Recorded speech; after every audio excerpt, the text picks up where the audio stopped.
Je me souviens d'un soir où j'étais seul dans ma chambre et personne ne savait ce que je traversais. J'étais oppressé, j'avais l'impression d'être lié à des choses que je ne comprenais même pas. Et ce soir-là, j'ai crié à Dieu.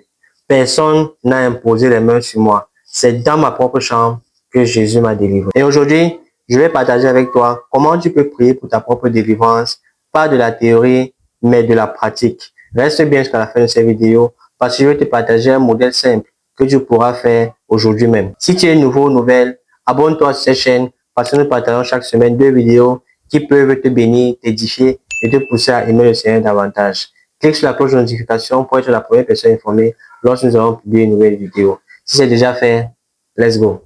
À une époque de ma vie, et ce que beaucoup de personnes pensent encore aujourd'hui, qu'il faut absolument attendre un pasteur pour que les choses changent dans nos cœurs. Beaucoup partent dans les réunions chrétiennes, partent dans les campagnes, partent dans les veillées, mais à la fin, ils rentrent toujours avec ces chaînes intérieures qui les empêchent de progresser et qui les empêchent d'avancer avec Dieu. La Bible dit, voici les miracles qui accompagneront ceux qui auront cru. En mon nom, ils chasseront des démons.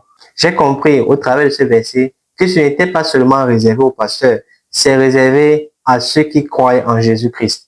Donc, toi et moi, nous avons la capacité d'expérimenter ce verset biblique tous les jours. Ce soir-là, j'ai fermé ma porte dans ma chambre et j'ai crié à Dieu. J'ai demandé pardon du fait de n'avoir pas cru en sa parole et j'ai commencé à déclarer sur ma vie la victoire de Jésus. Et à cet instant T, j'ai reçu dans mon cœur la paix du Seigneur. Ce n'était pas quelque chose de spectaculaire de l'extérieur, mais à l'intérieur, je ressentais que quelque chose s'est brisé. Pourquoi je te raconte tout ça? Parce que je pense que tu es sûrement dans la même situation dans laquelle j'étais, qui te pousse à croire que tu as besoin qu'un homme de Dieu te touche pour que tu sois délivré, te touche pour que tu sois guéri, te touche pour que tu puisses avoir les bénédictions pour avancer dans ta vie. Non, c'est faux. Arrête de demeurer dans la peur et accepte la parole de Dieu. Jésus t'a déjà donné l'autorité, il t'a donné le pouvoir. Confesse-le là où tu es aujourd'hui. La Bible nous dit, vous connaîtrez la vérité et la vérité vous affranchira. Cette vérité ne vient pas dans le toucher du pasteur,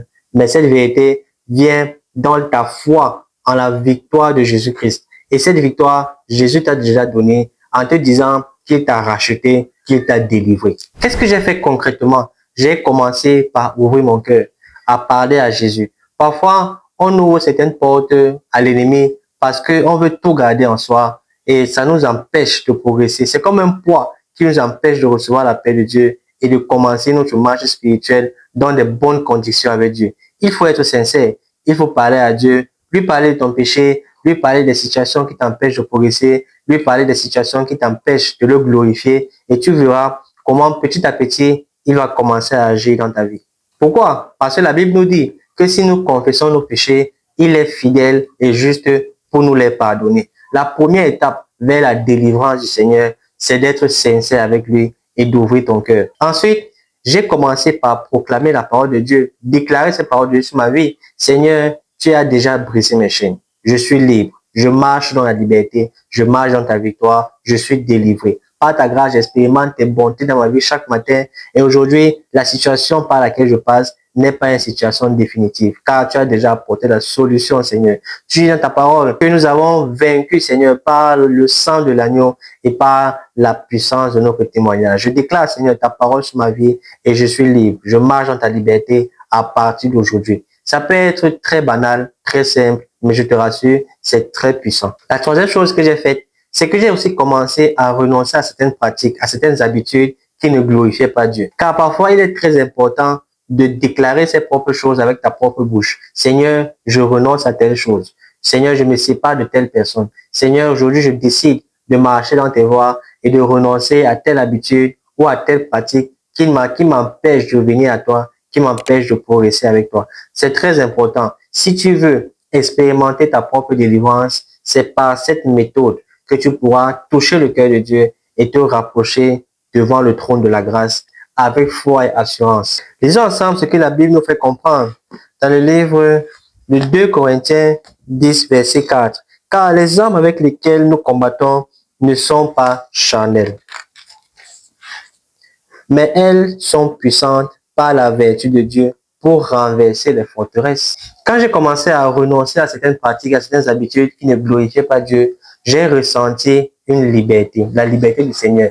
Ce n'était pas arrivé tout à coup, mais petit à petit, par la grâce de Dieu, ces habitudes qui m'empêchaient de progresser tombaient petit à petit. Et j'ai remplacé toutes ces habitudes-là par la louange, par la méditation de la parole de Dieu. Et cette liberté que j'ai reçue est restée jusqu'aujourd'hui. Toi aussi, où tu es maintenant, tu peux commencer à déclarer la délivrance de Dieu sur ta vie. Tu n'as pas besoin d'attendre longtemps. Tu peux juste fermer la porte de ta chambre et parler à ce Dieu. Ce Dieu qui est là pour t'écouter, qui est là pour t'ouvrir les yeux, pour que tu voies que ta délivrance, ton salut avait déjà été prouvé quand tu étais encore dans le sein de ta mère. Je veux t'accompagner dans une courte prière. Répète cette prière après moi si tu veux. Seigneur Jésus, je te rends grâce pour ta délivrance depuis la croix. Je renonce maintenant à tout ce qui m'empêche de te glorifier, tout ce qui ne vient pas de toi. Remplis-moi, Seigneur, de ton esprit et que je commence à marcher dans la liberté que tu as pourvue pour moi depuis, Seigneur, la création de ce monde. Je confesse ta seigneurie sur ma vie. Je confesse, Jésus, ta paix, ta joie et je marche dans les bontés que tu me réserves chaque matin. Dans le nom de Jésus, j'ai prié. Amen. Ce que je viens de partager avec toi n'est pas une théorie. C'est ma vie, c'est ce que j'ai vécu et c'est ce que tu peux vivre également où tu es maintenant. Tu n'es pas obligé d'attendre. Jésus t'aime et il a déjà pourvu ta délivrance et ta liberté. Tu peux commencer à marcher dans cette vérité aujourd'hui. Si ce message t'a touché, t'a parlé, abonne-toi pour continuer à recevoir des messages d'enseignement qui vont te toucher et te bâtir.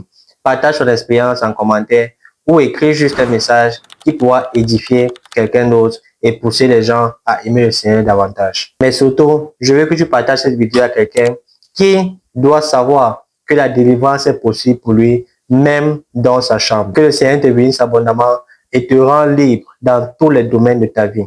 Prends bien soin de toi et la paix sur toi. Shalom.